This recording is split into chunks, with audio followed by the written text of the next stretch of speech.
Season 5, Episode 30.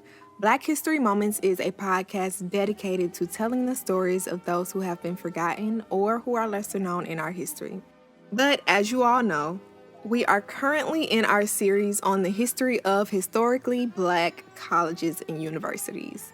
These institutions have been pillars in the education of Black people in the United States for generations, and it's only right to learn about the stories behind these remarkable institutions.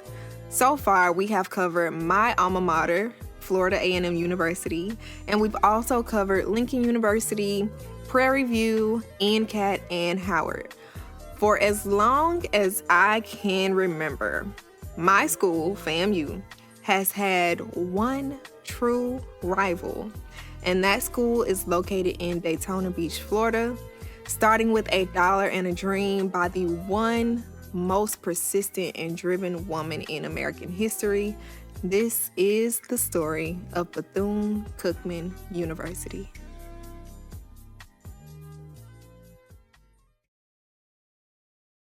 We can't grasp the full scope of this particular university without first understanding a little bit about, not even a little bit, a lot about the woman that founded the school. Her name was Miss Mary McLeod Bethune.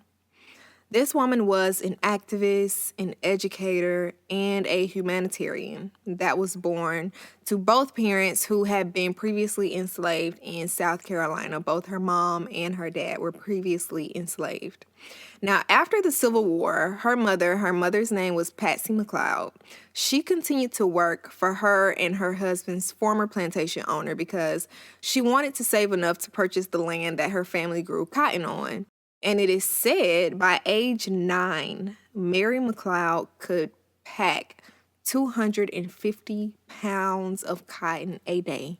Now, for a second, I just want you to imagine with me a 9-year-old packing 250 pounds of cotton a day. And I think it's easy to kind of not give that the credit, because you think cotton, a lot of us think cotton is light, it's light, fluffy. No, 250 pounds is 250 pounds. A 9-year-old, Mary McLeod, was packing 250 pounds of cotton a day to help her family run this land, be able to purchase the land from their former plantation owners. That is a lot for a 9-year-old. Mary was one of 17 children, so her family was extremely large, as you can imagine. One day, a Black missionary woman came by and she let the family know that she was starting a school, and she wanted Mary and her siblings to be able to attend the school. However, they could only afford to send one of the children to go, and the one they ended up picking was Mary. After enrolling in the school, Mary would teach her parents and also her siblings the things that she learned while she was in school. But one day, the family's mule died, and mules were very essential to running a land, tilling a land, taking care of the land. So it was apparent that they needed all of the family members contributing to the land, including Mary. So no more school for her. She continued helping her family on the land because money started to become a problem for the family. But when another woman named Mary Chrisman, who was also a dressmaker from Denver, she came and offered a scholarship to Mary. The scholarship was received, and Mary began to be educated in North Carolina at a seminary boarding school. All of this was before she moved to Chicago to study at Moody's Institute for Home and Foreign Missions on a scholarship. Mary was smart. But the point of Moody's Institute for Home and Foreign Missions was to create missionaries. But when it was time for Mary to finish school, she couldn't find a church who would sponsor her on her missions. So she began teaching. Some time passes, and she marries a man named Albertus Bethune. Her and her husband moved to Palatka, Florida, which I'm very familiar with. Y'all know I'm from Florida. I love Florida. And it was in Palatka that Mary worked at the Presbyterian Church and began selling insurance. But when her and her husband, Albertus, separated, she became the sole caregiver for their one and only child, a son. As a single mother now, Mary had to come up with a plan, right, to support her and her child. She hears rumors of a railroad that is going to be built on the east coast of Florida, and that a good portion of the Black population will be moving into the area.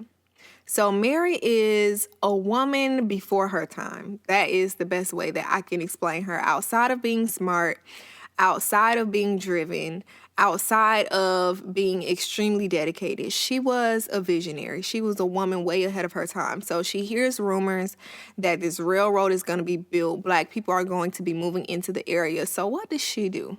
She purchases a 4-room cottage near Daytona Beach, Florida. Now, with that purchase, quote, Bethune sought to produce a young generation of new Negro women. With $1.50, she opened the Daytona Literary and Industrial Training School for Negro girls in Daytona Beach, Florida on October 3rd, 1904. And this is where the official story of Bethune-Cookman University begins. According to a Women's History article, quote, when Bethune School first opened, Daytona was a segregated city, whereas Black citizens had unequal opportunities, especially when it came to education. Black schools had inadequate facilities and resources. Black children, if they enrolled in school at all, were in classrooms for less hours of the day than white students. White teachers earned higher salaries than Black teachers, and the state sent a fraction of the money they spent on white schools to Black schools. All in all, by 1904, the town of Daytona had no viable school system for the Black residents. Now, despite the difficult surrounding environment, Bethune School for Young Girls would soon flourish, promoting the, quote, dual purpose that Bethune envisioned, which was to teach both academic and practical skills for Black girls. The school provided girls with domestic science courses as well as business and liberal arts courses. Now, this would enable students to support themselves while they simultaneously strove towards better opportunities before and after graduation. As a post-suffrage woman, Bethune encouraged her students and Blacks in the Daytona community to, quote, exercise their voting power and to, quote, get involved with elections and campaigns. She believed racial uplift started with the education of Black girls, and the instruction she provided her students with became a prerequisite for the full participation of Black women in public life and for their recognition as worthy women, end quote. Bethune's Institute started with 5 students, but expanded to 250 students only 2 years later, from 5 to 250 in 2 years. After a few years of success in educating Black women and girls, Mary's Institute merged with the Cookman Institute for Men in Jacksonville, Florida in the year 1923. Now, the Cookman Institute was the, quote, first institution for the higher education of Negroes in the state of Florida. It was the only school of that kind in the state for a long time. For nearly half a century, it maintained a high moral, spiritual, and intellectual standard for the thousands of young Black men and women who came under its influence. Many of the early pupils of the Cookman Institute were ex-slaves who had been eager to learn. Old men and women sat with both boys and girls in classes, so this was a mixed age basket of people who were learning at the Cookman Institute. School at Cookman Institute was conducted at both night and day, and the Great Jacksonville Fire of 1901 destroyed all of the buildings. It was then decided to secure a new location before rebuilding to get the school a little further from the center of town. Now, after rebuilding, the enrollment was about 250, and Cookman had classes in all elementary and 4 high school grades. In addition, there were special courses in regular training, music classes, domestic science, sewing, and public speaking. And they added shoemaking, printing, business, and agriculture later on. The educational opportunities for Blacks at the time were inadequate, and Cookman's future, particularly as a training school for teachers, was intense and valuable.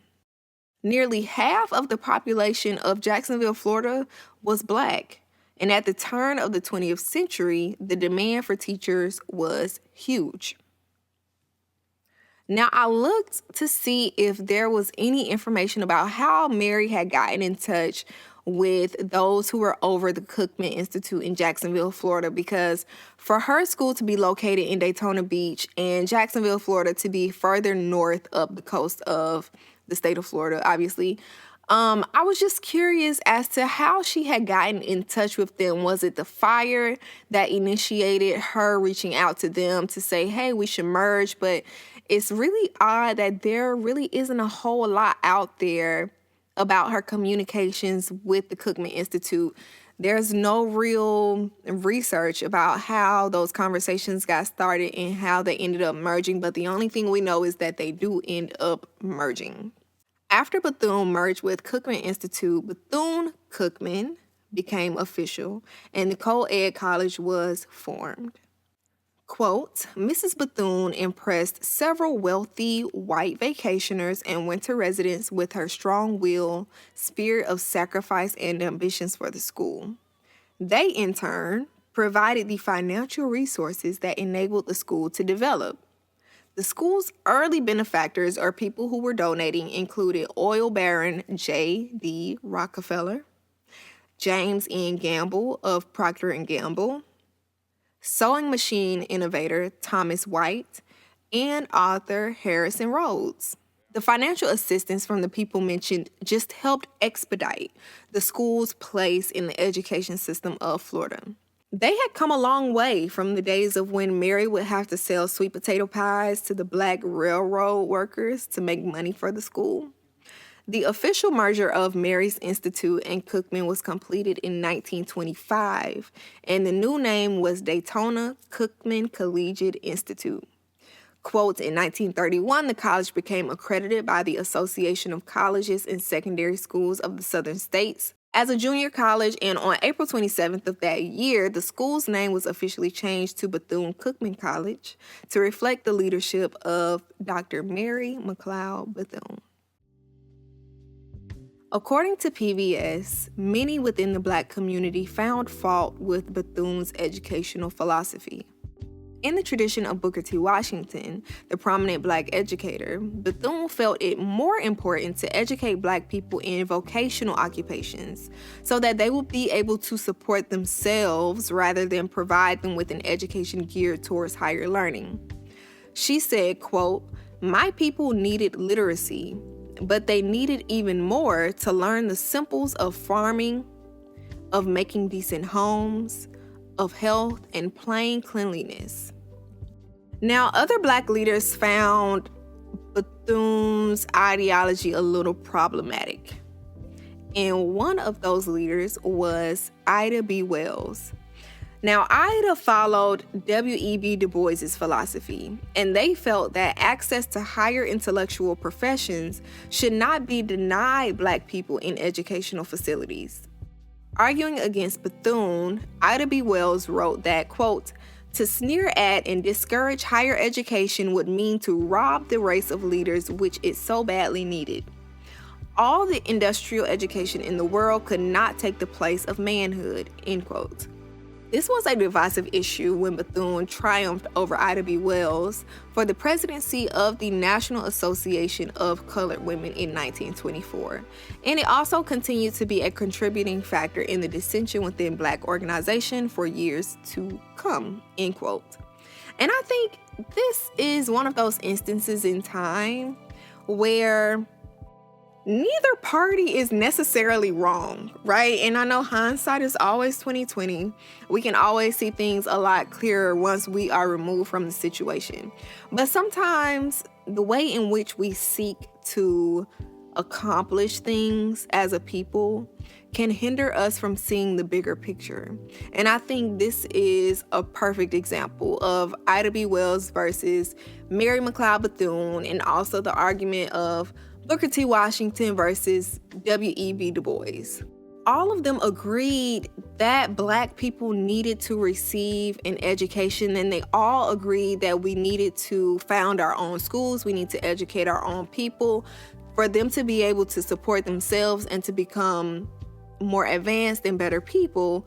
But they just disagreed about the way in which to do it. But I think if they were able to zoom out at the time, and this is easy for me to say in 2025, right?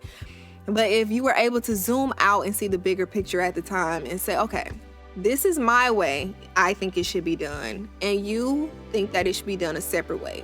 How can we come together at the table and make this work for both of us? I don't know. What do you think? Mary McLeod Bethune passed in 1955, and she is buried outside of the home she stayed in on Bethune-Cookman's campus. Anyone who visits the campus can see her final resting place there. In 2007, Bethune-Cookman College became Bethune-Cookman University after it received university status and added a graduate program to the school. Since its founding, Bethune-Cookman has graduated over 19,000 students, and they offer degree programs across studies like nursing and health, the sciences, business, and arts and humanities. Literally starting with $1 and a dream, BCU has definitely helped transform the education system of Black students, not only in the state of Florida, but nationwide as well. That brings us to the end of this episode. I hope that you share it with someone that you know, whether it be a coworker, a friend, or maybe even a graduate of an HBCU. I hope that you remember that you too are Black history, and I will see you in the next one.